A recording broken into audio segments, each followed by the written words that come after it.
वचन कहो मुनियस कृपा न कीन्हु का। आज तक आपने किसी के ऊपर भी ऐसी कृपा नहीं की देवता। आज आपका आगमन हमारी इस अयोध्या में हुआ है, जीवन धन्य हो गया देवता, जीवन धन्य हो गया। अभी लीला समाप्त नहीं हुई है, अभी लीला विराम नहीं है।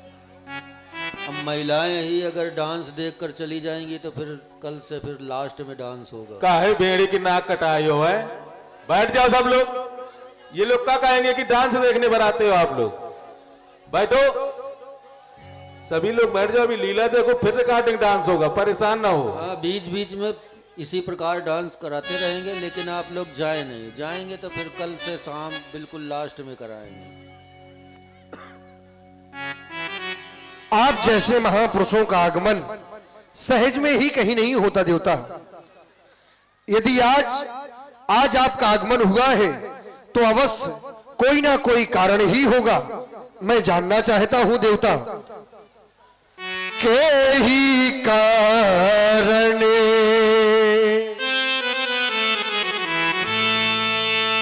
के ही कारण आगमनु तुम्हारा कहूँ सुनाथ न लावहु बारा कहूँ सुनाथ। आप अपने आगमन का हेतु कहे देवता, मैं उस कार्य को करने में क्षणिक समय नहीं लगाऊंगा। अवगत कराएं, आदेशित करें। राजेंद्र, मैं इसी आशा और विश्वास को लेकर के तुम्हारे दरबार में उपस्थित हुआ हूं कि मैं अपने आने का कारण स्पष्ट करूं और तुम्हारे द्वारा उस कार्य की अतिशीघ्र ही पूर्ति की जाए। मेरे आने का एक ही कारण है, मैंने सिद्धाश्रम में निवास करते हुए विश्व के कल्याण के लिए यज्ञ का अनुष्ठान किया है। लेकिन राजन, जिस समय यज्ञ में करता हूं तो दुख निश्चर मुझको देते हैं। पूजन सामग्री हवन यज्ञ सब नष्ट भ्रष्ट कर देते हैं। यज्ञ यदि उनसे युद्ध करे तो यज्ञ कार्य सब खंडित है। फिर धनुआ ले न लड़ूंगा मैं, ये भी प्रण मेरा निश्चित है। अहिंसा परमो धर्मः, इस सिद्धांत को मैंने अपनाया है। इसलिए असुरों के अत्याचारों से अकुलाया हूं, घबराया मैं और रक्षा सहायता दो चीजें लेने तुझसे आया हूं मैं। महामुनि कहे, आप कह रहे हैं निशाचरों के द्वारा आपका यज्ञ पूर्ण नहीं हो रहा। देवता, आप बिल्कुल उचित स्थान पर आए हैं। हम क्षत्रिय हैं, हमारा तो कर्तव्य ही है धर्म की रक्षा करना। फिर विशेष आप जैसे महामुनि हमारे जैसे राजाओं के होते हुए सताए जाने लगे तो हमारा जीवन ही व्यर्थ है। देवता, अब आपको चिंता करने की आवश्यकता नहीं है। यदि वह निशाचर आपको सताते हैं तो यह चक्रवर्ती सम्राट स्वयं आपके साथ में चलकर अपनी चतुरंगी सेना लेकर अपने हाथों में धनुष बाण लेकर उन निशाचरों से युद्ध करेंगे, आपके यज्ञ को पूर्ण करवाएंगे। और जब तक आपका यज्ञ पूर्ण नहीं होगा तब तक हम उन निशाचरों से लड़ेंगे। इसके बदले में चाहे हमें अपने प्राण ही क्यों ना देने पड़े। राजेंद्र, मैं अछौड़ी सेना लेने नहीं आया हूं। मैं तो केवल तुमसे कहा कि दो लेने के लिए आया हूं और दो में तुमने अछौड़ी सेना गिना दी। तुमने अपने आप को गिना दिया। नहीं, मुझे ये सब नहीं चाहिए। मुझे जो चाहिए वो ये है, अनुज समेत देव और रघुनाथा। हाँ हाँ, तो निश्चर बध मैं होब सनाथा। देव भूप मन हर्षित तजहु मोह अज्ञान धर्म सुजस नहीं कहा और उनका अति कल्याण।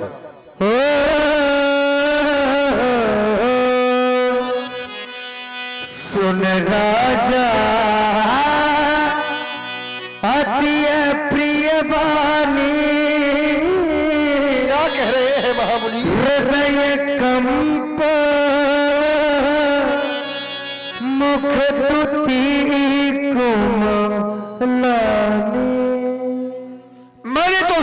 इस संसार में संत जन मीठा बोलते हैं, प्रिय बोलते हैं, कुछ ऐसा बोलते हैं जिससे सुनकर व्यक्ति के हृदय को शीतलता प्रदान हो। लेकिन आज आपके यह शब्द इस राजा दशरथ को बाण के समान चुभ रहे हैं देवता।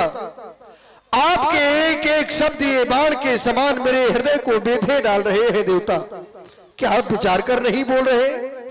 राजा दशरथ की जीवन रूपी नौका इस संसार सागर में विहार कर रही थी, लेकिन आपने उस नौका की पतवार को ही मांग लिया। तब तो इस नौका का अंत अवश्य ही है देवता।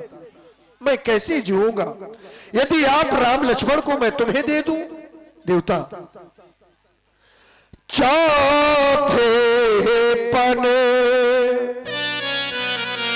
आप भी विचार करें ना, हमारी एक भी संतान नहीं थी। आप जैसे महापुरुषों की कृपा से चौथे पन में 4 पुत्रों का मुख देखा है देवता। आप मुझसे मेरे पुत्र मांग रहे हैं। क्या पुत्र भी कोई देने वाली वस्तु होती है? नहीं देवता। चौथे पन पाया हो सोते जारी, बीप बचन नहीं बीप बचन, अब कहा हूं बिचारी, बीप बचन। आप विचार कर नहीं बोल रहे देवता। क्या पुत्र भी कोई देने वाली वस्तु होती है इस संसार में? यदि आपको मांगना ही था तो अयोध्या में बहुत सी ऐसी वस्तुएं हैं जो मांगने योग्य है, देने योग्य है। आप वह वस्तु मांगते, मुझे देने में जरा भी कष्ट नहीं होता। मांगहु भूमि धेनु धनी को सासरे बसी देहु, आज सही रोसा सारे बसी देहु।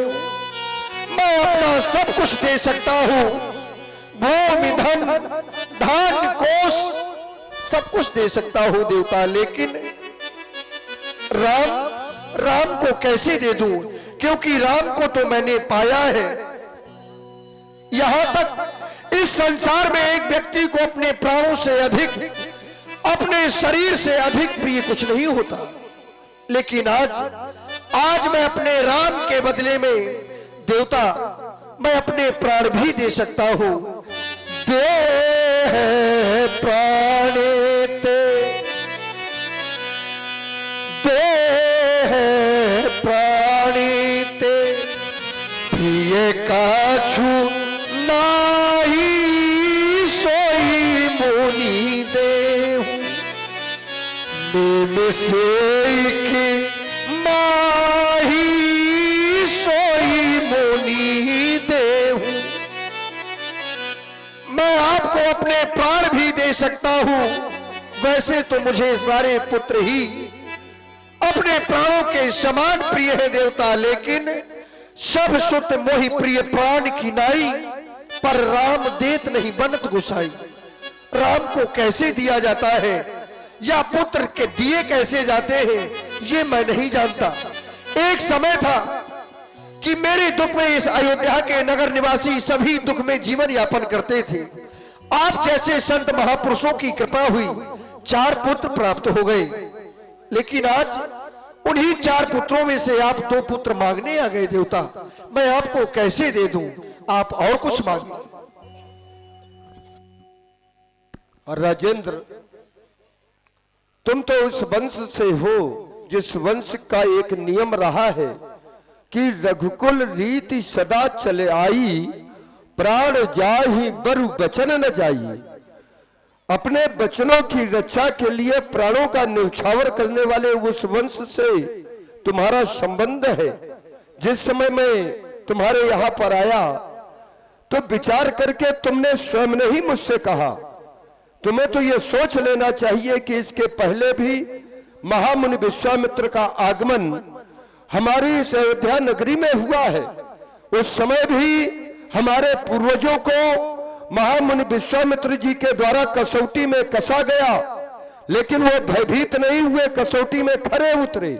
आज मैं तुमको जब कसौटी में कसने के लिए आया तो तुम कह रहे हो कि मांगऊ भूमि धेनु धन कोसा, सर्वस्व देहु आज सहरोसा। मैं अपनी जहां तक भूमि है, जहां तक राज्य है, ये संपत्ति, ये सब कुछ मैं आपको दे दूंगा। और राजन, आपको ज्ञात होना चाहिए, जिस प्रकार से आज तुम अयोध्या के राजा हो, एक समय मैं भी उस स्थान का नाम वर्तमान में कन्याकुब्ज, जिसे इस समय कन्नौज के नाम से जानते हैं, वहां का मैं राजा हुआ करता था। मेरे भी अपार सेना थी, मैंने विश्व विजय प्राप्त की है।